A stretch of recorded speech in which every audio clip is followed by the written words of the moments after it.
Então, vou começar aqui mais uma gravação para o Seminário de Filosofia, com umas perguntas aí do Rodrigo Simonsen a respeito do pensamento conservador nos Estados Unidos. Vamos lá. Então, bem para começar, queria saber a sua posição frente àquele velho embate dentro do movimento conservador, de como definir o conservadorismo. Seria uma posição mais perto do Russell Kirk, que diz que é uma filosofia de vida, um jeito de observar a vida, ou do Robert Nisbet, que diz que é uma ideologia, ou uma terceira alternativa. Bom, precisa ver o seguinte,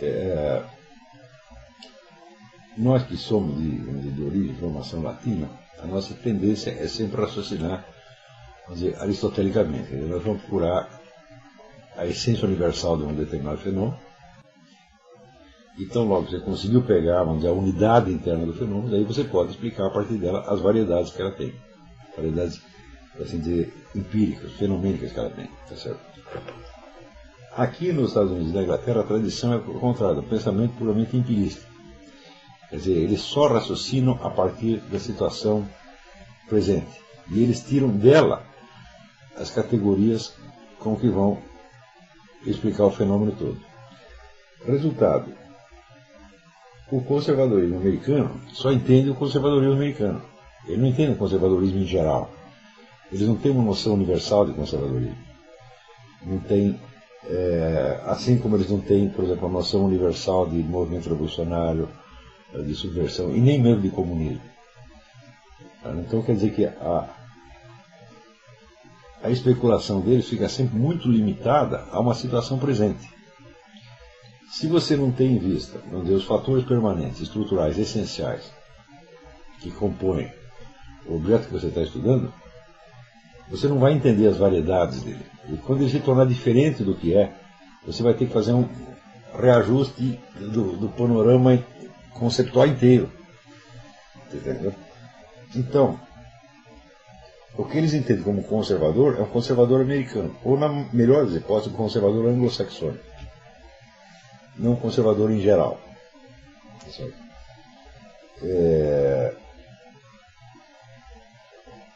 E o conservador anglo-saxônico, o americano, ele se define pela sua oposição a um negócio que eles chamam de liberal.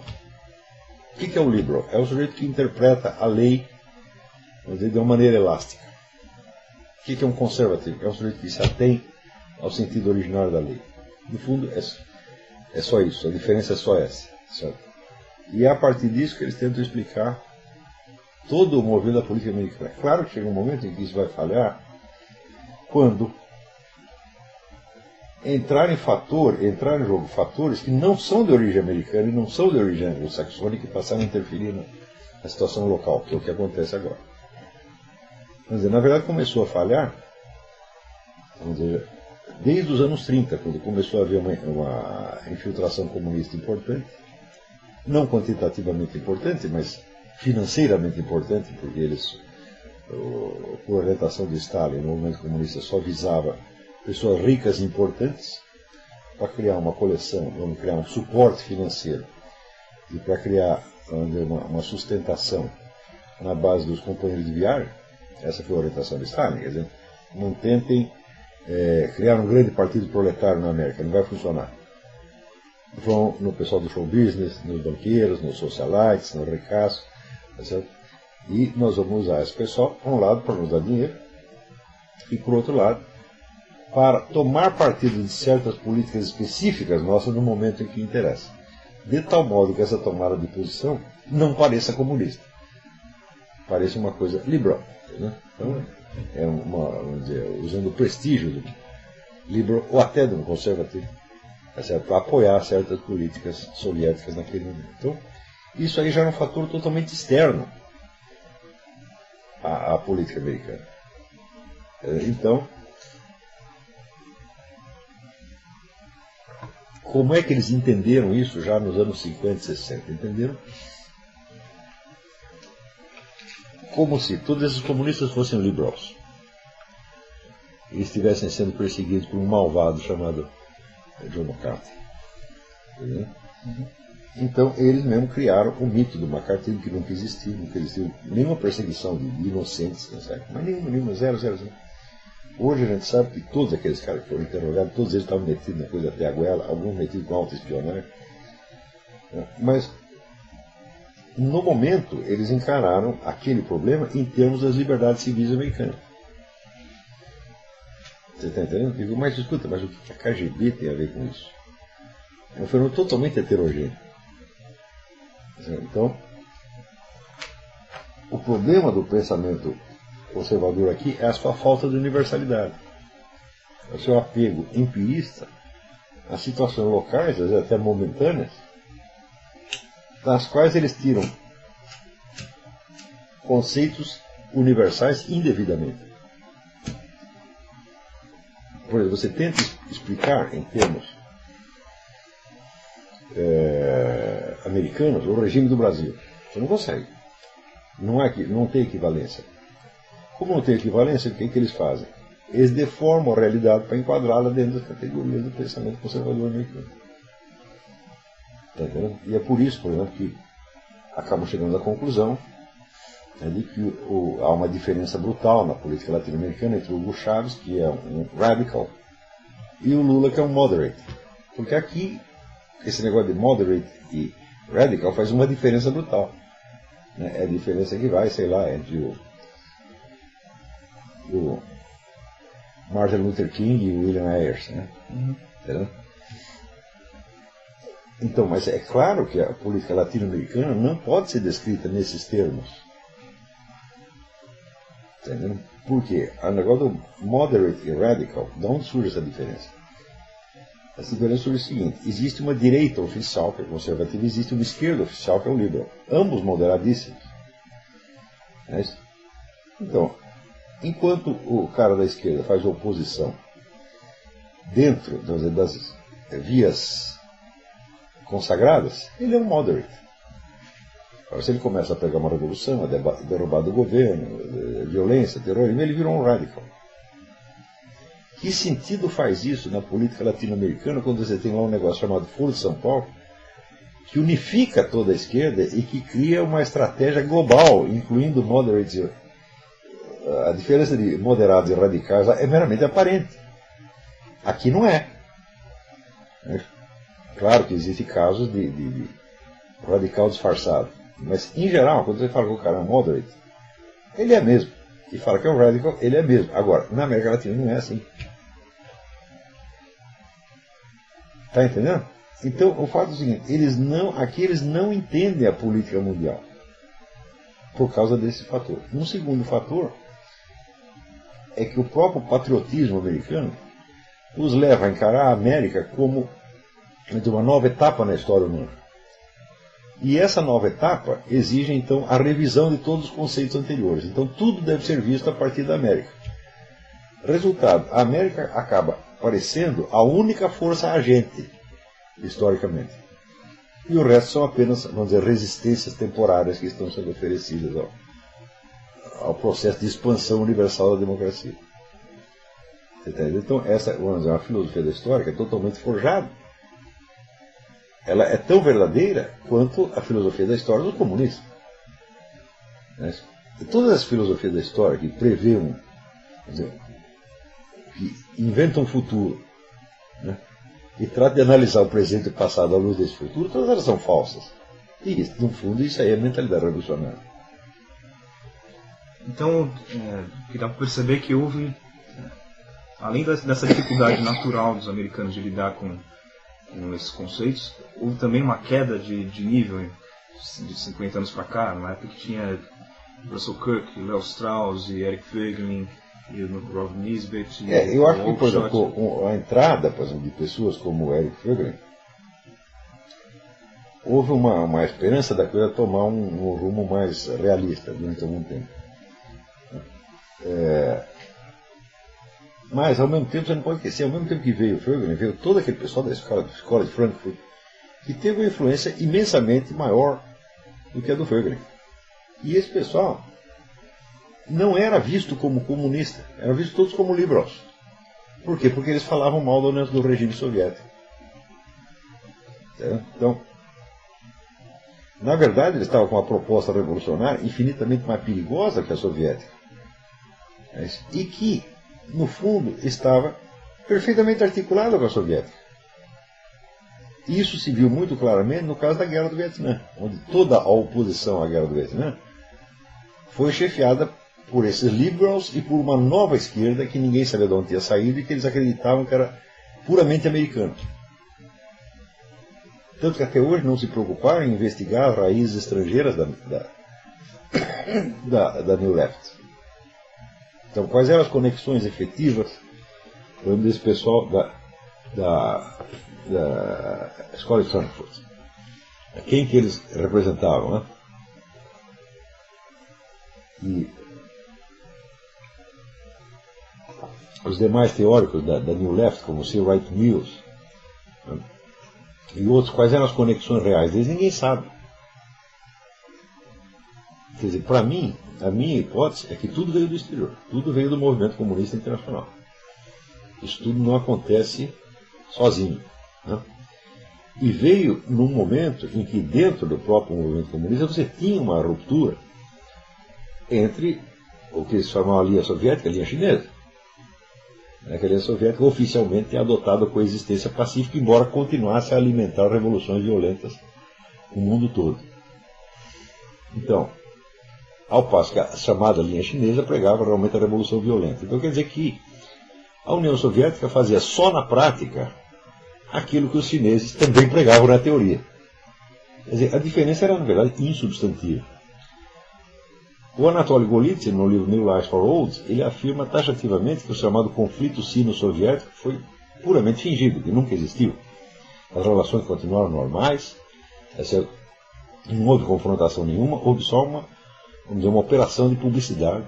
Porque eu tenho um filme interessantíssimo, feito pela União Soviética, descendo o cacete nos líderes chineses.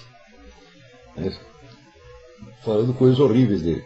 Mas esse documentário foi passado na União Soviética? Não, foi passado só no Ocidente.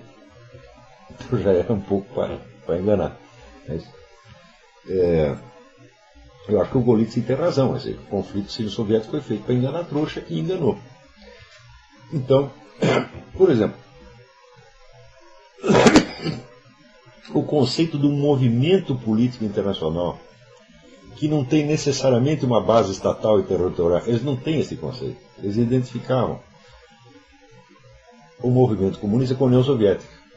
O movimento comunista era um braço da União Soviética. Tanto que, no tempo do macartismo, eles diziam o seguinte: uma coisa é você que é esquerdista por convicção, e outra coisa é saber se ele trabalha para a União Soviética. E eles só temiam este último. Ora, o sujeito que não trabalha para a União Soviética, ele pode estar perfeitamente encaixado dentro do movimento comunista internacional, e, sob certos aspectos, é até mais perigoso do que aquele que está nominalmente trabalhando para a União Soviética. Tanto que, vamos dizer, a derrota interna dos Estados Unidos na Guerra do Vietnã foi feita por esta ala não soviética, entre aspas, da esquerda, e não pelos soviéticos. Quando os soviéticos conseguiram fazer uma operação desse tamanho? Jamais. Então, hoje a gente sabe que todos aqueles líderes da nova esquerda, todos tinham conexões com o Vietnã do Norte, e portanto com a China. Não é isso? Então aquilo era uma intervenção, vamos dizer, externa, aqui dentro, e os caras não percebiam, eles achavam que a nova esquerda era totalmente autóctone. Então, desse assunto do qual estou falando, o Eric Wegener jamais mexeu com isso. Isso era um assunto local, novo. Então, vamos dizer, o Wegener, ele deu alguns critérios que podiam ajudar as pessoas a ter uma visão mais realista da coisa, mas não chegou a operacionalizar isso, vamos dizer, numa interpretação, numa análise do que estivesse realmente acontecendo aqui. Você pode procurar nas obras do Wegener, menções dele à atualidade americana são mínimas. Isso, inclusive, o pessoal conservador até fugia de contato, ele não queria se envolver, porque a perspectiva do Wegener era de um acadêmico. Quer dizer, ele não podia ter muito contato com nenhum movimento político, para conservar a pureza do seu status acadêmico, essa coisa toda. Por outro lado, vamos dizer, um movimento político surgiu do Léo Strauss, que chegou mais ou menos na mesma época, era amigo do Wegener, etc. E o Léo Strauss tinha umas ideias muito esquisitas, né? Esse negócio de você expandir a democracia no mundo e tal, isso aí é a ideia dele. Então, veja, no que resulta essa ideia de expandir a democracia no mundo? Resulta que os Estados Unidos fizeram muito mais contra regimes autoritários de direita do que contra o comunismo. Eles derrubaram, por exemplo, o colonialismo português, entregando a África portuguesa inteira para os comunistas. Que hoje está numa miséria desgraçada, ficar com saudade do português, era melhor deixar o português lá. Não é isso? Ajudaram a destruir o Império Colonial da França, mesmíssima coisa. Os caras viraram comunistas, a França, que é um aliado, caiu. Então eles fizeram um belo serviço a favor de seus inimigos e contra seus aliados. Porque eles não estavam lutando contra o movimento comunista. Eles jamais tiveram essa concepção de movimento comunista. Eles só têm a concepção do Estado soviético, o movimento comunista como agente soviético. Então havia o agente soviético e havia um movimento esquerdista autônomo, que em si mesmo não era suspeito. Quando na verdade era este o verdadeiro braço da Revolução Comunista. Então, essa sutileza, por exemplo, essa ambiguidade do pensamento comunista, eles jamais entenderam. O próprio conceito de movimento comunista eles jamais tiveram.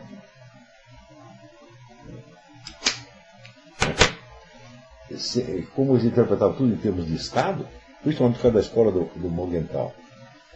Morgenthau, né? Foi o cara que a unidade histórica essencial para eles são as nações, são os Estados. Eu digo, olha, o movimento comunista era anterior à existência da União Soviética e sobreviveu à União Soviética. Então você não pode interpretar o movimento comunista em função da União Soviética, mas ao contrário. Você está entendendo? Então, esses estados, esses regimes comunistas, eles são encarnações provisórias, tomadas pelo movimento comunista, mais ou menos ao sabor das circunstâncias. E se foi possível tomar o poder aqui e ali, como por exemplo, eles tentaram uma revolução em Portugal no começo do século XX, então se tivesse consolidado, ali seria um país comunista. Acabou passando, virou outra coisa. Os comunistas pouco interessam, eles continuam. Vamos dizer, a ideia da revolução permanente, que é a ideia que o Trotsky formulou, ela está na própria essência do movimento comunista. E a ideia stalinista do comunismo num só país não a desmente. Porque assim, é um passo para trás para dar dois para frente. Então, o Stalin advogava nominalmente o comunismo num só país, mas quem fez mais para expandir o comunismo internacionalmente do que Stalin? Está entendendo? Então, vamos dizer, o Stalin só era stalinista, vamos dizer, para enganar os ocidentais. Na verdade, ele era um trotskista, ele estava cuidando da Revolução Permanente. E o Trotsky, que falou tanto de Revolução Permanente, não fez merda nenhuma, não tinha poder para fazer nada, morreu com uma picaretada na cabeça. O fantasma de Trotsky hoje revive, porque hoje pode ser assumida a ideia da Revolução Permanente publicamente. Na época não podia, não. Tinha que fingir que ela não estava fazendo revolução. Nós queremos socialismo num só país. Mas se é assim, por que você espalha arma para esses movimentos comunistas do país inteiro? No mundo inteiro? Na África, na Ásia, na América Latina? Por que você busca tanta infiltração na elite americana? Se é para parar a revolução, se é para ter o socialismo no seu país. Agora, por um lado você tem essa doutrina do socialismo no seu país que era para enganar os outros. E os americanos tinham a noção da doutrina da contenção que era para enganar eles mesmos. Então assim, nós não queremos destruir o regime comunista, nós queremos apenas contê-lo dentro das suas fronteiras. Identificando essas fronteiras com a fronteira soviética. Então, eles detinham a expansão soviética, mas não detinham o crescimento do movimento comunista. Você está entendendo? Quer dizer, é uma coisa de tanta cegueira, tanto erro. Eu digo, da onde vem tudo isso? Vem dessa abordagem empirista que os caras têm. Quer dizer, o empirismo é uma coisa necessária, claro que você tem que partir da experiência, mas se você não conseguiu examinar o fenômeno, vamos dizer, na sua universalidade necessária, você não sabe do que está falando. Quer dizer, aristotelicamente falando, a essência de uma coisa é aquilo que ela tem que ser para ser ela mesma. É certo? Então, a essência não é uma definição abstrata, não é um conceito criado. Vamos dizer, a essência é a própria força interna do fenômeno que faz com que ele exista e seja ele mesmo. Tá certo? Agora, esses empiristas, já que esse negócio de essência é muito abstrato para eles. Então eles dizem, vamos nos ater aos fatos. Eu digo, meu filho, fatos soltos, sem essência, só cria confusão. Então o que você tem que fazer? Você tem que pegar primeiro toda a variedade de aparências de um fenômeno e descobrir o que é que há de constante ali. Constante e necessário, sem o qual ele não seria o que é. Então, por exemplo, assim que a gente faz o conceito de movimento revolucionário. Você pega todo o movimento revolucionário e diz o que tem que estar presente em todos para que você perceba que é um movimento revolucionário. E esse núcleo, embora seja captado por abstração, ele em si não é abstrato, ele é a própria força concreta que está agindo ali. Quer dizer, você vai por o lado abstrato, mas não para você fugir do concreto, é justamente ao contrário, para você conseguir aprender o que está acontecendo concretamente. Mas esse modo anglo-saxônico empirista de fazer as coisas, eles sempre, vamos dizer, deduzem conceitos apenas do estado atual das coisas.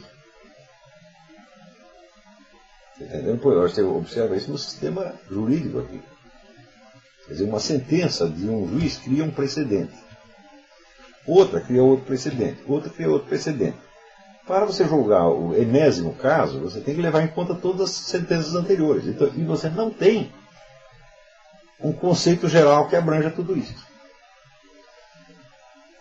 Entendeu? Quer dizer, claro que esse sistema legal ele tem as suas vantagens, por exemplo, a autonomia regional, o federalismo, essa coisa toda, é permitido por esse sistema jurídico. No sistema romano, ao contrário, você tem as definições abstratas e gerais dos crimes e os juízes têm que ficar dentro daquilo. Então, eu acho que o que faltou para eles aqui foi uma injeção de Platão e Aristóteles. Né? Eles levaram muito a sério esses filósofos que criaram o liberalismo, como John Locke, que é um filósofo de quinta categoria. John Locke é burro sobre muitos aspectos. Mas,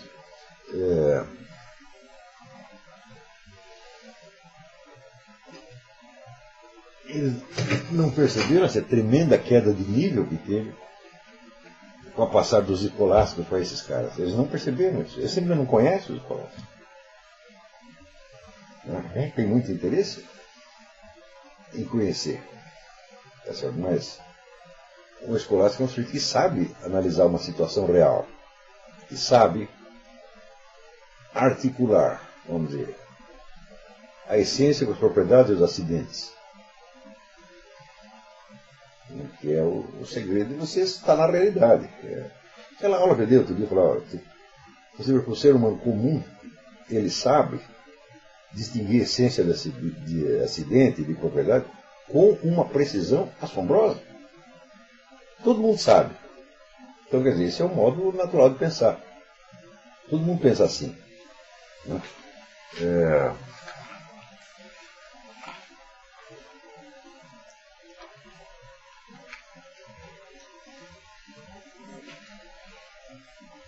Então, eu acho que essa deficiência dos caras é uma coisa muito, muito profunda, muito arraigada. Então, por melhores que eles sejam, eles erram na análise das situações concretas precisamente porque eles se atêm à situação concreta. Quando a situação concreta do momento só faz sentido em função dos fatores permanentes que estão em jogo. Então, por exemplo, eu nunca vi um pensador na vida que tivesse uma noção clara do que é nem o movimento comunista internacional. Eles pensaram assim, imperialismo soviético. O Morgenthau ensinou que o sujeito da história são as nações, os estados, etc. Bom, às vezes são, mas às vezes não são. Parece que hoje, então, acontece aquela coisa da multiplicação dos coelhos. Não precisa mais de tanta vigilância como muitos anos atrás do movimento, ele já se reproduz. Não, houve também que a partir dos anos 70 houve uma mudança estratégica geral no movimento comunista. Tá certo? Onde, em função, vamos dizer, dos novos meios de comunicação, entre os quais a internet, os caras descobriram que é muito mais fácil você ter uma organização flexível em redes do que você ter uma estrutura monolítica. já sabiam lidar com essas redes desde o tempo do Willy Munzenberg. O Willy Munzenberg, ele fazia como o demiurgo do Platão, você está entendendo? O demiurgo do Platão dizia que ele dava um giro no mundo e daí deixava o mundo dar por si o giro seguinte. Então, é meio controlado e meio espontâneo. Quer dizer, é a maneira de você controlar sutilmente a espontaneidade. Isso o Willy Munzenberg já sabia fazer. Por volta dos anos 60, 70, essa estratégia soviética foi mudando e foi adotando a organização flexível em redes. Baseado num efeito estatístico. Quer dizer, você não precisa ter um comando central hierárquico. Expedida a ordem, uma fração estatisticamente controlável do movimento vai seguir. Dificulta... E a outra fração que não seguiu esta ordem, seguirá a próxima. Então você não precisa ter um controle total. Isso dificulta a tarefa justamente dos conservadores, né? Dificulta esse trabalho de identificação mesmo. Até hoje tem muita gente do meio conservador que tem dificuldade de entender que isto é uma estrutura. E é por isso que eles dizem, por exemplo, o Obama não é comunista. Entendeu? É claro que ele é. Mas ele é um comunista dentro dessa estratégia nova que evita as definições doutrinais. E evita, vamos dizer, as exigências hierárquicas verticais. E vai, vamos dizer, por assim dizer, por impregnação horizontal. Está compreendendo? Quase por associação de ideias. E é claro que esse conjunto, vamos dizer, o resultado do conjunto é eminentemente previsível. Quer dizer, na verdade está sob controle total. Só é um controle sutil. Então eles procuram, vamos dizer, os que eles chamam de meios não aversivos de controle. Por que você vai botar um comissário do povo castigando todo mundo? Se você botando o comissário do povo e assustando as pessoas, uma parte vai obedecer, outra parte vai virar dissidente. E se você fizer um controle mais no macio, na base da impregnação, 80% vão obedecer e 20% vai desobedecer, mas sem conflito. E é o que permite, por exemplo, que eles advoguem hoje bandeiras contraditórias, objetivos contraditórios. Então, por um lado, eles sustentam o regime islâmico, por outro lado, eles fomentam o feminismo, o movimento gay, etc, etc. Por quê? Não há necessidade de uma coerência ideológica, só existe a unidade do inimigo, a unidade do objetivo. Então, contra o inimigo vale tudo. É per fas e per nefas, está entendendo? Quer dizer, você condena os Estados Unidos, do ponto de vista islâmico, aquela é uma nação de prostitutos, de imorais, de baderneiros, de toxicômanos, de viados, né? E pelo lado viado, feminista, você condena, não, isso aqui é uma nação repressiva, direitista, conservadora. Você está falando mal do cara dos dois jeitos, até. Ao contrário, isso dá uma credibilidade enorme porque você está falando, porque dá a impressão que não é sectário. Você está entendendo? É uma unanimidade variada. Agora, como é que a gente sabe que existe unidade por trás disso? Eu digo, é muito simples, você rastreia as fontes de dinheiro. Você pega lá no site do David Horowitz, Discovering the Network, né? E você descobre a unidade organizacional por trás da aparente baderna ideológica, política, etc, etc. Tudo isso foi imensamente estudado. Quer dizer, a hora que aparecem as obras do Gramsci, né? Quando publicaram as obras do Gramsci, que foi só nos anos 50, já fazia 20 anos que Stalin fazia ensaios dessa coisa. O Willy Munzenberg fazia isso. Tá? Quer dizer, um movimento disseminado, sutilmente controlado, não é isso? Sem forçar ninguém. Como se você criou uma rede de companheiros de viagem, você sabe que num momento decisivo em que você precisar do apoio deles, um certo número deles vai falar em seu favor. Os outros não. Talvez fique até contra. Entendeu? Então, primeiro, eles têm a vantagem que os caras que vão te apoiar não são formalmente comunistas de carteirinha. Segundo, como existe até divergência, dá a impressão de que é tudo espontâneo. Mas, veja, cada um desses caras, esses companheiros de viagem, foi monitorado, foi cercado de agentes comunistas, de modo que você vê que todo, se você pega, por exemplo, sei lá, o cara da Suprema Corte, Benjamin Cardoso, né? Ele pessoalmente não era comunista, mas a mulher dele estava controlada pelos comunistas. Toda a rede de relações sociais dele é tudo comunista. Então, assim, você controla o sujeito sem que ninguém possa dizer que ele é um comunista. Agora, a vantagem da KGB é que a KGB tem tantos agentes, mas tantos, que para pegar um único companheiro de viagem, ela pode mobilizar 10, 15 pessoas para isso. Entendeu? Então você pode até fazer. Eles arrumavam até mulher para os caras. Treinavam uma dona e falavam, agora você vai lá casar com fulano. Fizeram isso com o Sinclair Lewis. Então, claro que aí você via a mão da União Soviética. Mas a partir dos anos 60, a atuação do movimento comunista internacional se tornou muito mais flexível. Tá certo? Mesmo porque por causa da atuação mais intensa da China. Então, por exemplo, tem aquela interessante entrevista do repórter brasileiro. Como é que chamava o cara mesmo? Era um cara que era repórter da revista Realidade. Chamava... Eu esqueci o nome desgraçado. Não sei o que. Zé Milton Ribeiro. O Zé Milton Ribeiro é o cara que foi para o Vietnã para cobrir a guerra para a revista Realidade. Chegou lá, estourou uma mina e perdeu a perna. Ficou muito famoso por causa disso.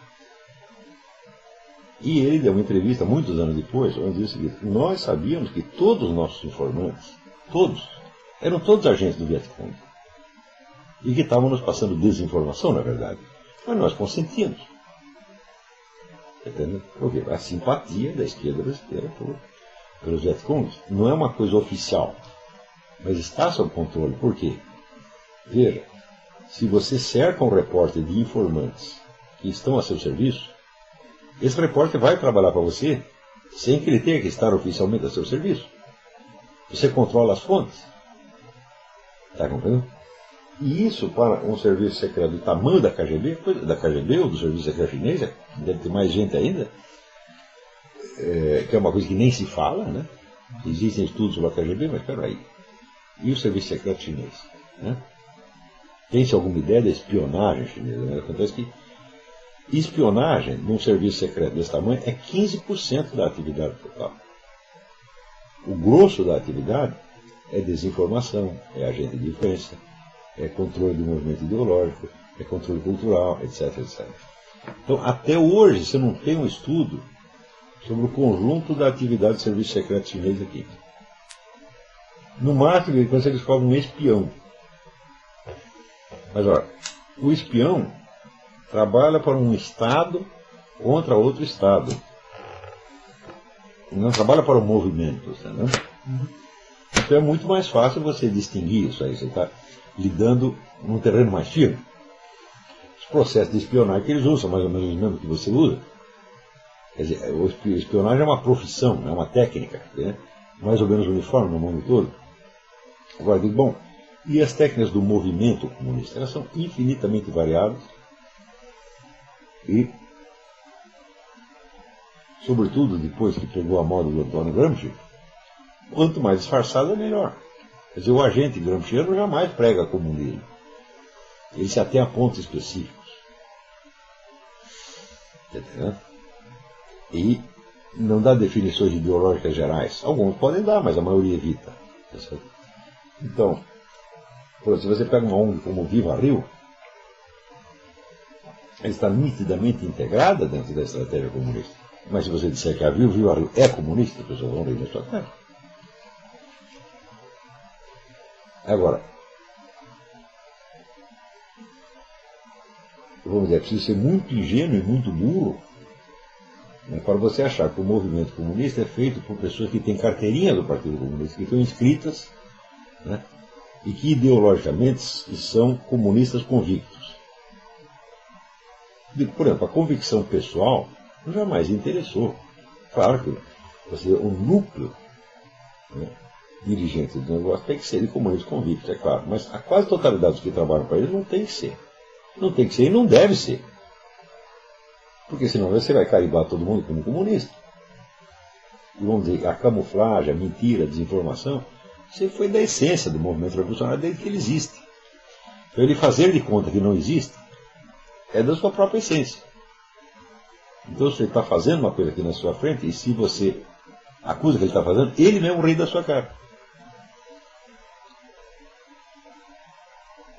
Porque sabe que o povo, vamos dizer, vai esperar aquele tipo de provas que se esperaria no caso de um comunista de carteirinha. Quer dizer, vamos dizer, como é que o povão poderia entender essa multiplicidade de linhas de atuação que tem o movimento comunista internacional? Não pode entender, não chega a entender, transcende. Como é que você pode entender um movimento que busca atingir certos objetivos mobilizando forças contrárias?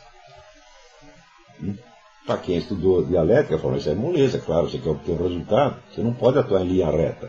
Você tem que criar como se fosse um paralelogramo de força. Um força daqui, outro força dali, vai dar um resultado X. Quer dizer, é a coisa mais óbvia, vamos dizer, são um dos princípios mais óbvios do movimento comunista. Você não fazer força em linha reta. Isso, vamos dizer, a própria atuação do Estado soviético já era assim. Agora você imagina depois que o movimento se flexibilizou. Se essa flexibilização que começou, ou seja, nós estamos no Gorbachev, já estava adiantadíssimo. Toma, por exemplo, a seguinte figura: você pegar um montão de dinheiro da KGB e você espalhar no Ocidente sob a forma de empresa laranja. Fortunas imensas. Que ninguém sabe que o dono daquilo está ligado à KGB. E que, o que o sujeito vai fazer? Ele não vai fazer nada, ele vai ganhar dinheiro, e quando precisar, mobiliza esse dinheiro com uma finalidade do outro, muito discretamente. ONGs também? Nossa, a rede de ONGs, veja, as ONGs que atuam internacionalmente elas têm que ser registradas na ONU. A quase totalidade delas é esquerdista. Você tem o esquerdista e tem o politicamente inócuo, que pode facilmente ser usado pelo esquerdista. Anti-esquerdista não tem. Agora, porque a ONU vamos dizer, é um reduto comunista, a gente sabe desde a fundação. A ONU foi inventada por comunistas.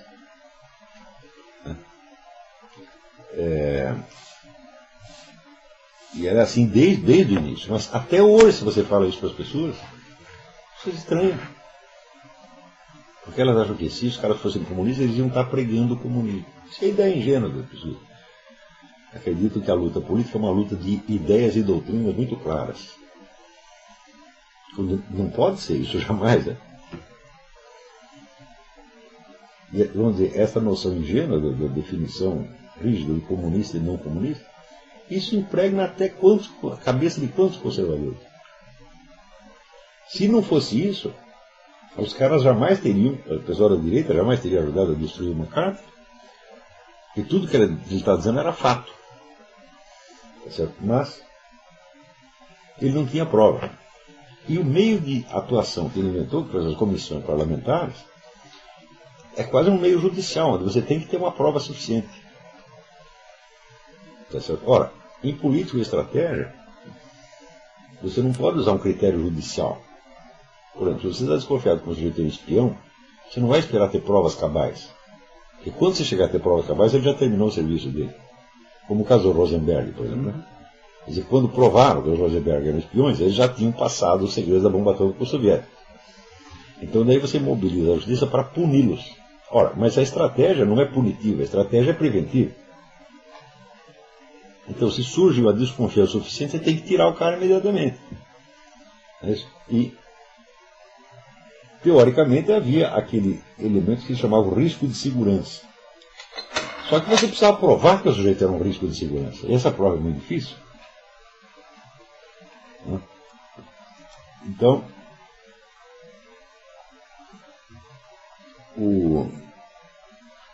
o erro do McCarthy foi confiar, quer dizer, nos procedimentos parlamentares, entendeu? Que falharam, então, fragorosamente, e se voltaram contra ele. Mas, tanto que esse mito de que houve perseguição de inocentes, até hoje as pessoas acreditam nisso, porque não estudaram o caso, não sabem o que aconteceu de fato.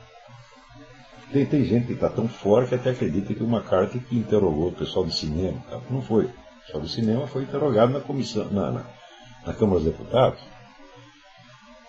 McCarthy nada a ver com isso, mas o pessoal, sob o rótulo desse fenômeno chamado macartismo, eles englobam tudo isso e dão a ideia de que foi uma coisa terrorista, uma espécie de Santa Inquisição. Ora, só no período de atuação do McCarthy, na União Soviética eles fuzilaram 3.500.000 dissidentes. O McCarthy fez? Interrogou umas pessoas. Que chegavam lá, alegava a quinta emenda, mandava tomar no cu e ia para casa. E ainda gozava da cara dos interrogadores. Quer dizer, já, na época, você já estava em ação a guerra assimétrica. Onde um dos lados tem todas as obrigações e o outro tem todos os direitos. A simples hipótese, né, de justificar certos tipos de ação por parte dos Estados Unidos com base na ação do adversário, aqui é rejeitada. Claro, se o adversário tem todos os direitos, simplesmente não é possível que você cumpra todas as suas obrigações para com ele. É absolutamente inviável. Então, o adversário pode, por exemplo, agora, pode tocar fogo em cidades inteiras, pode decapitar quem ele quiser, pode matar quantos quiser, pode fazer tudo o que quiser. Agora também ele não pode fingir que afogou um terrorista, porque fica todo mundo escandalizado. Por que eles aceitam isso?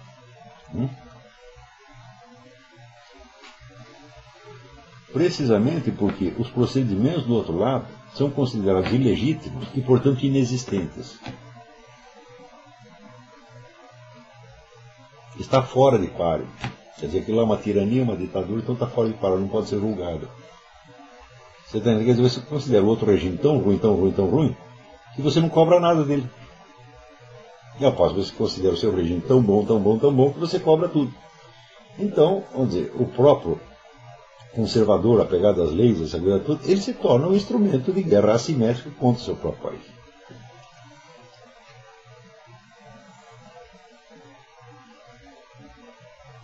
E no fim isso termina uma confusão mental absolutamente monstruosa.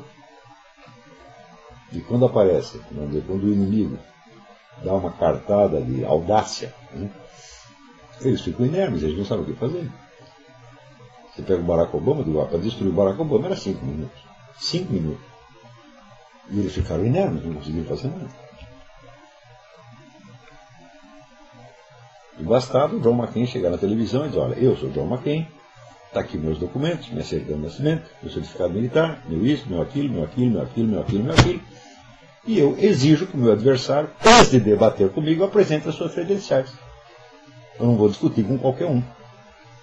Era só ele fazer isso, acabava o outro. O outro não tem nada para apresentar. Por que não quiseram mexer nisso?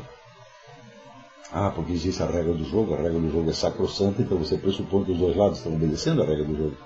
Então o vigarista leva vantagem, o mais mentiroso leva vantagem. Então aquele que seria um adversário irrisório, para você derrotar com uma cuspida, se torna um monstro todo-poderoso. E é claro que isso é burrice.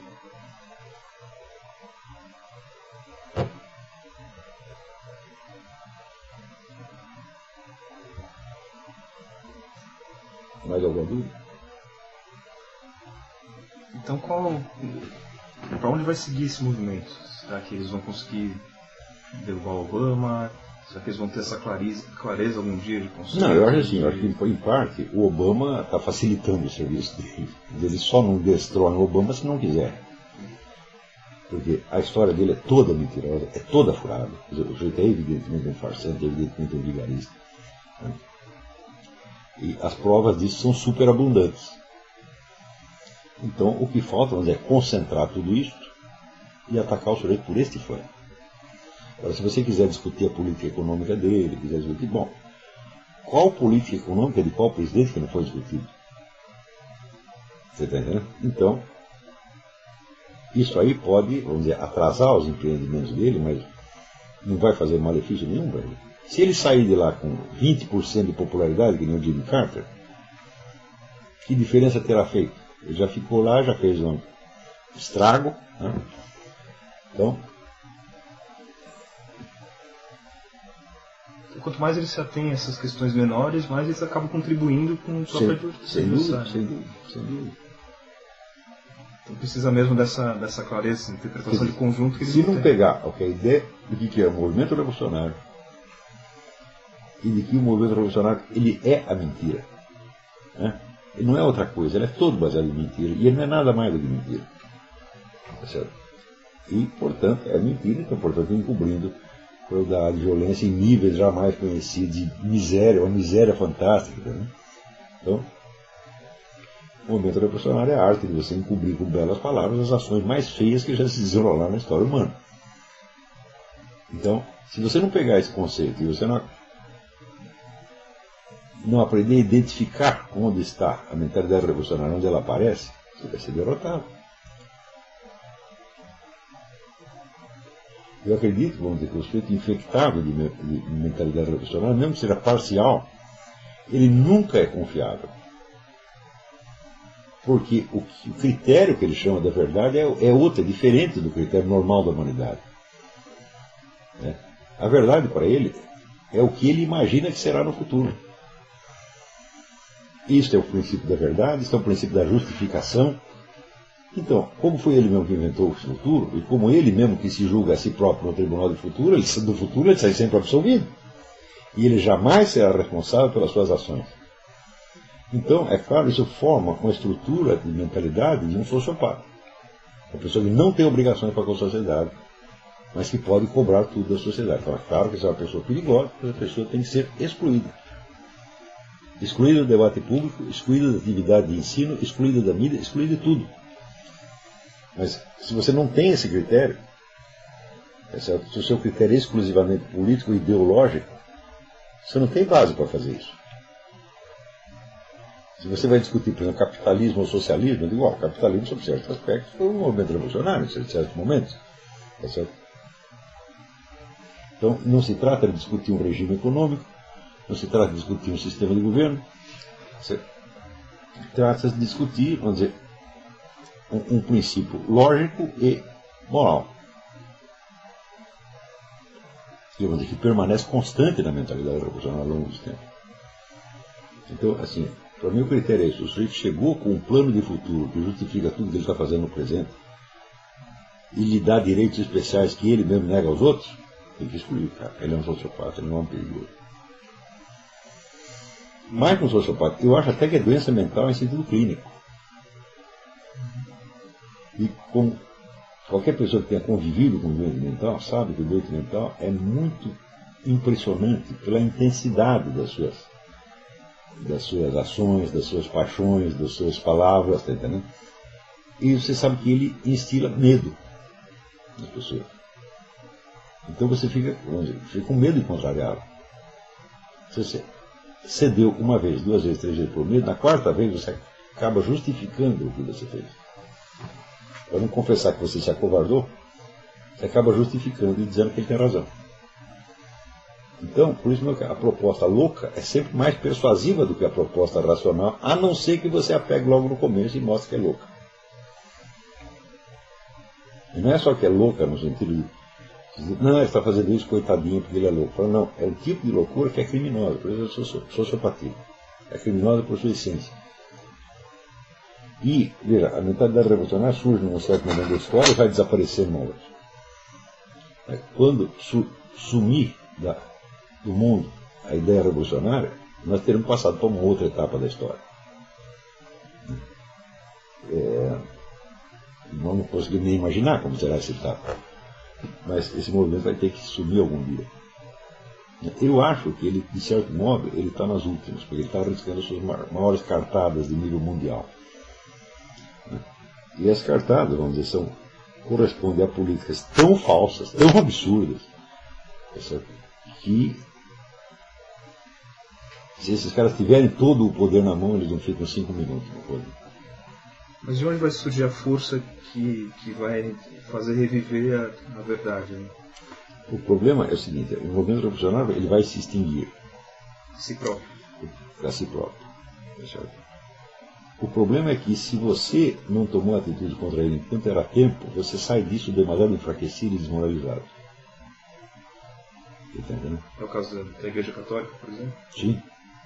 Ou o caso de qualquer país comunista. Você chega na Romênia, né? Os caras não são mais comunistas, mas eles não têm mais moral. Eles estão desfibrados. Entendeu? E o Brasil, é uma coisa. Muita gente é contra, 80% do Brasil é contra aborto, contra casamento gay, contra a liberação da maconha, etc, etc. Mas eles não podem fazer nada por quê? Porque eles aprovaram tudo isso. Eles se tornaram cúmplices de um crime cometido contra eles mesmos. Entendeu? Então é assim, a mulher estuprada, se ela não sair dali e for para a delegacia, no dia seguinte ela não vai mais. Entendeu? Tem que sair enquanto está tudo ferrado e chegar lá e vai acontecer isso assim, ela fica com vergonha. Essa vergonha cresce nos dias seguintes. E a minha que cresce, ela vai se tornando cúmplice do seu agressor.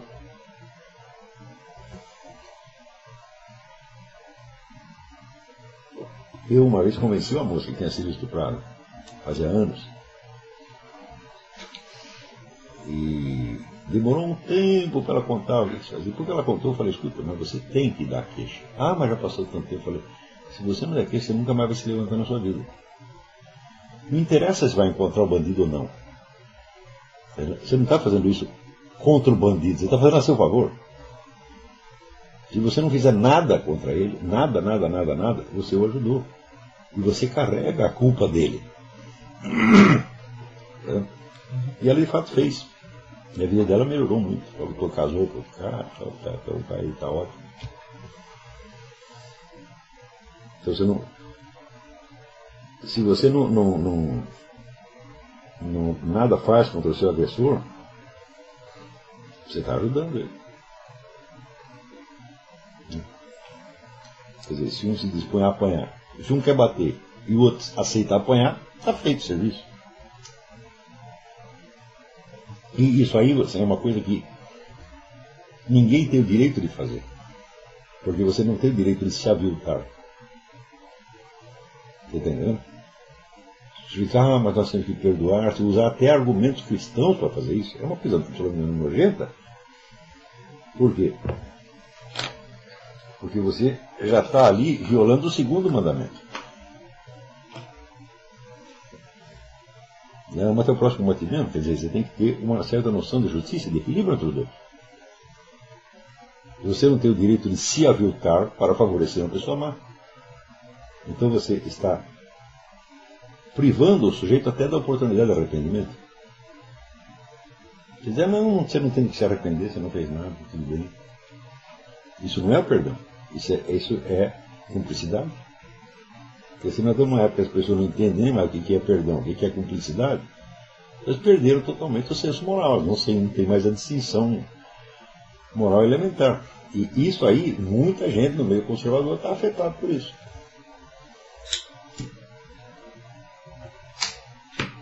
Por isso que eu digo, a nossa briga não é contra liberals, não é nem contra comunistas, não é a nossa luta é contra a mentalidade revolucionária. Apareça ela da forma que aparecer. E por isso que esses caras aqui vão dizer, querem inventar fazer uma revolução, mas que o povo a faça. Mas o conservadorismo brasileiro é esse, né? Eu digo, Jacaré, então tu faz a revolução e daí ela já está feita, você está entendendo? E o outro vai se aproveitar da revolução que você fez, porque você criou um novo patamar para ele. Observa um pouco a política do Getúlio Vargas. O Getúlio Vargas criou a esquerda mais poderosa do continente latino-americano. Ele não era de esquerda. Mas com esse tipo de política, no dia seguinte que ele morreu, a herança dele era todinha da esquerda. E os caras ainda acham que o homem era esperto. Eu digo, não, ele é esperto na miudeza, mas historicamente era um cego, era um louco. Esse negócio da revolução tem que ser que nem a musiquinha lá do Enzo Jannacci, vengo anch'io, no tu no, mas por quê? Per que não? Quer dizer, de cara, fala, isso não, nós não queremos. E essas pessoas têm que ser perseguidas implacavelmente, não por meios policiais, porque se você por meios policiais você teria que criar, vamos dizer, uma autoridade estatal anormal. Isso aí vale um tempo de guerra, tá? Mas numa situação normal não. Tem que persegui-los no campo cultural e moral. Tem que desmoralizar tanto. Você tem que mostrar às pessoas com toda a feiura dela, sem dó nem piedade, entendeu? Sobretudo do ponto de vista moral. E daí você criar repugnância com ela. Até nele mesmo. Você tem que fazer o sujeito ter nojo de si próprio. E daí você desliga da tomada, entendeu? O nosso amigo Alaor Café ficou quietinho, né? Nunca mais falou nada. Era o seu doutor, fui lá e tirei da tomada. Porque ele tem vergonha, não dos mal que ele fez, ele tem vergonha de ter sido derrotado. Porque esse pessoal só se envergonha, o bem e o mal para eles é força e fraqueza. Se você vai lá e demonstra que ele tem mais força que ele fica com tanta vergonha que ele nunca mais sai de casa. Após que se você está lutando pelo bem, pelo que é certo, 1000 derrotas não vão te enfraquecer. Mas esses caras eles não suportam uma. Porque tudo neles é fingimento, tudo é fraqueza. Tudo que eles fazem é assim, é sedução. O que é sedução? Subduzir, quer dizer, você vai conduzir o cara por baixo, pela fraqueza dele. Eles apelam sempre à fraqueza das pessoas. Por exemplo, as campanhas antitabagistas, essa coisa toda. O que isso explora? O medo. Põe medo na cabeça do cara e faz de você mesmo o símbolo da força protetiva que vai resguardar do perigo. Na verdade, o sujeito não vai fazer nada. Não vai proteger ninguém de coisa nenhuma. Em parte porque o risco não existe, em parte porque ele não teria a capacidade de proteger. Então tudo isso aí é venda de... Está vendendo ar. Como é que nós podemos respeitar uma coisa dessa?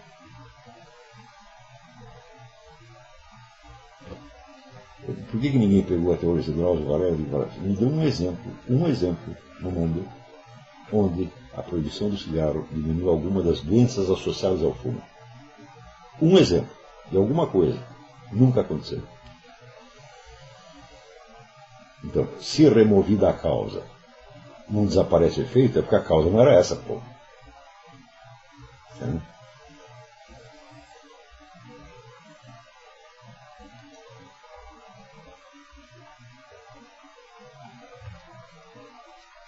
Então, essa imensa variedade de empreendimentos que tem o movimento revolucionário no mundo, todos visando sempre aqui, construir um futuro melhor mediante a centralização do poder. Onde você encontrou isso, é o movimento revolucionário. Não interessa se na cabeça dele ele é comunista, capitalista, anarquista, bundista, não interessa. Essa diferença não existe. Ele é um revolucionário, ponto final. É, portanto, uma pessoa perigosa. Indigna de qualquer confiança. Se nós vamos construir um futuro melhor, tá bom, nós vamos construir um futuro melhor juntos. Não é isso? A gente senta, combina as coisas que vai fazer, daí talvez fique melhor. Vamos construir um futuro melhor, você dá todo o poder a mim. Eu já começou por piorar no mesmo instante, pô. E as propostas desses caras são sempre assim.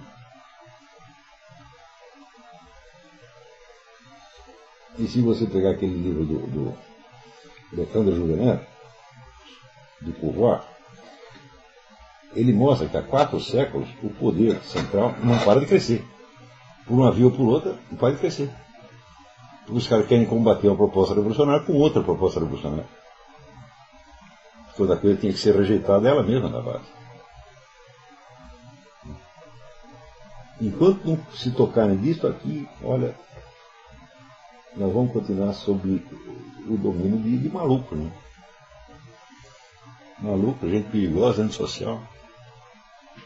Quando você vê a biografia privada desses caras, você vê que horror que é. Você vê como eles tratavam sua família, como Stalin tratava sua família, como Fidel Castro tratava sua família, como Karl Marx tratava sua família. Meu Deus do céu, você não está vendo que os caras são gente muito ruim. Eles não são clinicamente loucos, eles são sociopatas, eles são pessoas. Então eles são simplesmente são do mal.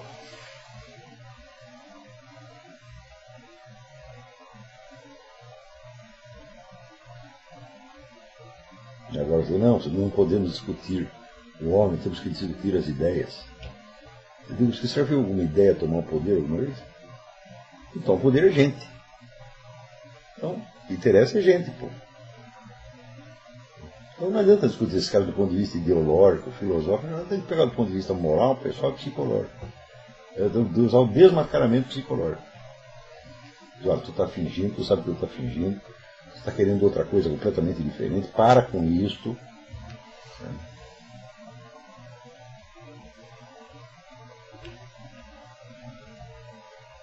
E foi o que eu fiz quando eu tive o debate com o João Pedro Stedley. Eu não vou discutir reforma agrária. Né? Eu vou discutir com o seu fulano. O seu fulano é mentiroso por causa disso, assim. Ele não presta. Né? Bom, o cara saiu com o rabo entre as pernas. Agora, se eu vou discutir reforma agrária para ele, eu já estou dando uma importância para isso que ele não tem. Aceitei o cara para um debate de ideias. O que é isso, porra? Eu peguei lá o livro dele, que é a Questão Agrária no Brasil, e mostrei um monte de mentira aqui. E quando a mentira não estava no livro, estava no que ele estava falando que não batia com o que ele tinha escrito no livro. Então, quer dizer, assim, quem é você, qual é a sua autoridade moral, intelectual para discutir esse assunto? Qual é a sua qualificação? É o problema do Obão, é a sua certidão de nascimento. Ah, você não tem? Então eu não vou discutir você. Você tem que impugnar o direito do sujeito falar.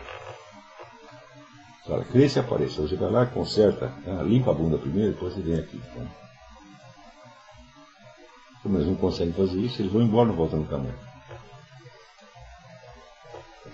Se, vamos dizer, 15 ou 20 anos atrás, tivesse 100 pessoas fazendo o que eu estou fazendo, a esquerda do direito está acabada. Não precisa mais de 100. Precisava fazer como no futebol, marcação cerrada, cada um pega um, entendeu? Por exemplo, em universidades, eu estou falando, se você desmoraliza um professor perante os alunos, ele está acabado. Cada vez que um sujeito desse abre a boca e diz, isso está errado, não é assim, papapá, você não estudou uma matéria, não fez sua lição de casa. Faz isso 10 vezes, o cara está acabado. Não precisa discutir política com ele. Para quê? Política é coisa para gente séria, não é para vigarista.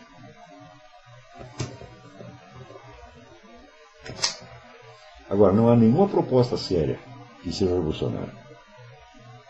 Por quê? Porque a coisa mais óbvia do mundo é a seguinte: ninguém tem a capacidade de planejar a vida de todos os outros. Então, se ele quer fazer um plano que é para todo mundo, que tem que ficar o poder na mão dele, pronto, já está errado. Já é coisa de maluco. Quer dizer, como é que tu vem com a proposta dessa, Zé Mané? Você vai mandar em mim? E por que não eu mandar em você? Eu acho que é melhor eu mandar em você. Porque eu não estou afim de bater sua carteira, de comer sua mulher, de tomar seu dinheiro, botar você na cadeia. Então é mais seguro até para você que eu mande em você. E, no entanto, eu não estou querendo mandar em ninguém. Eu sei que está. Esses caras estão sempre disputando o poder, 24 horas por dia. É a única coisa que eles fazem. Eles não param. Então, para que tanto poder assim? Porque, no fundo, o problema deles é um problema agnóstico. Eles têm medo da existência, têm medo do cosmos, entendeu? E acham que ele conseguindo aquele poder, ele vai criar um abrigo antiaéreo, entendeu? Anticósmico. Como é que ele vai respeitar uma porcaria dessa? Então, é isso que esse pessoal conservador precisa meter na cabeça. Com quem que eles estão lidando? São pessoas muito piores do que eles são capazes de imaginar. Agora, você não pode,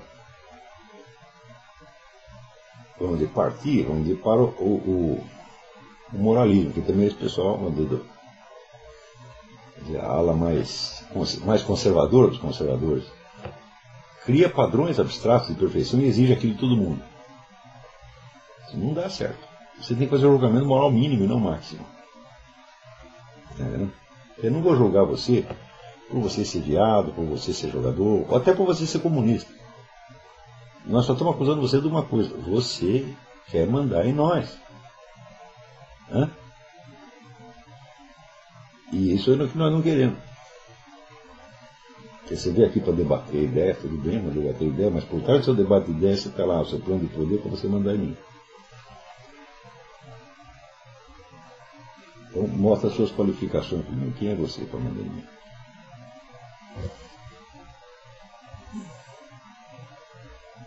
Você pega a vida desse Barack Obama. A vida da família do sujeito é uma vergonha.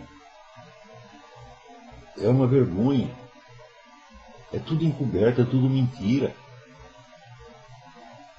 Você não sabe se o pai dele é pai dele, se a mãe dele é mãe dele, onde morava, o que estava fazendo lá, não sabe se moraram, não tem mais nenhuma prova de que moraram juntos um único dia. Você fala, mas peraí, mas você contratar um empregado, você não quer saber de onde ele saiu? Quem é seu pai, quem é sua mãe? O conservador fica muito estupidificado dessa carga de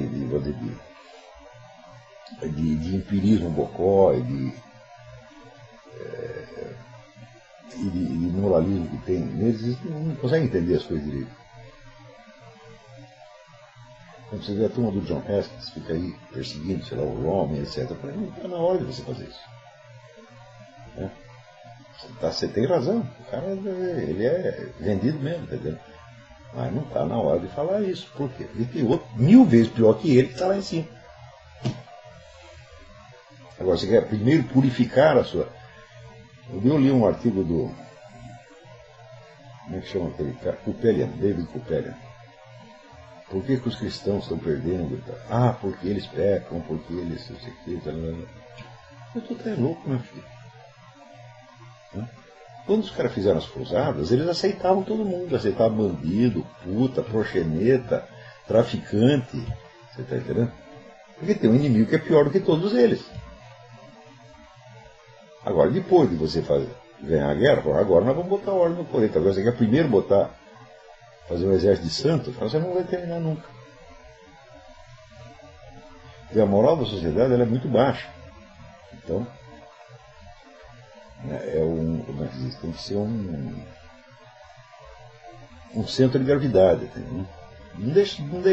Não pode baixar do centro de gravidade. Agora você quer puxar muito para cima, você cria um desequilíbrio, daí cai mais baixo ainda. Porque o pessoal que quer combater o movimento gay, eles não sabem o que é combater o movimento gay ou o homossexualismo. Agora, o movimento gay nós podemos destruir. O homossexualismo vai demorar um pouco mais, você está entendendo? Porque faz tanto tempo que eles estão fazendo isso. Então é inútil discutir isso aí. Se é moral, se é imoral.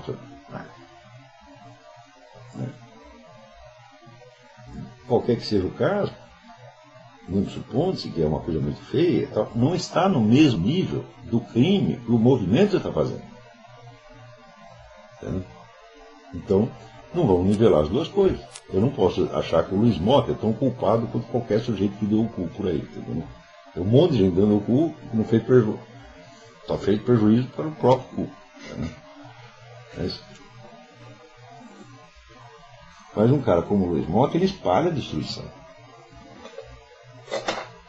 Então não é um problema sexual, é um problema de movimento revolucionário. Então é isso. Acho que hoje não sabe mais.